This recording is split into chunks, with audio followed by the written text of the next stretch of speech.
Hello friends, long வீடியோவில் பார்த்துருப்பீங்க. நான் திருவண்ணாமலை போயிருந்தேன்னு சொல்லியிருந்தேன். அங்கே சில பூஜை சாமான் தான் வாங்கி வந்திருந்தேன். அதை தான் உங்களோட இன்றைக்கி ஷேர் பண்ண போகிறேன். இந்த சின்ன தட்டு பார்த்தீங்கன்னா 26 ருபீஸ்ன்ட்டு 2 வாங்கியிருந்தேன். அதுக்கப்புறமா விளக்கு தூண்டுதல் 20 ருபீஸ் கொடுத்து 1 வாங்கினேன். இந்த விளக்கு ஜோடி 100 ருபீஸ்ன்னு சொல்லிட்டு வாங்கியிருந்தேன்.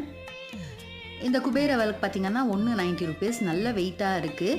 இந்த 2 விளக்கு வந்து வாங்கினேன். அதுக்கப்புறமா வாசப்படியில் இருக்கிற மண் விளக்கு பார்த்திங்கன்னா அந்த கிளாஸ் வந்து அப்பப்போ உடஞ்சி போயினே இருக்குது. அதனால் வாசப்படிக்கிட்ட வச்சு ஏற்றுறதுக்கு நல்லா இருக்கும்ன்ட்டு இந்த விளக்கு வாங்கினேன். இது வந்து 184 ருபீஸ் ஒன்று. அதை வந்து 2 விளக்காக வாங்கியிருந்தேன். அதுக்கப்புறமா நெய்வேத்தியம் வைக்கிறதுக்கு இந்த பவுல் வாங்கியிருந்தேன். இதோட ரேட் பார்த்திங்கன்னா 249. இந்த பவுலுமே நல்ல வெயிட்டாக இருக்குது.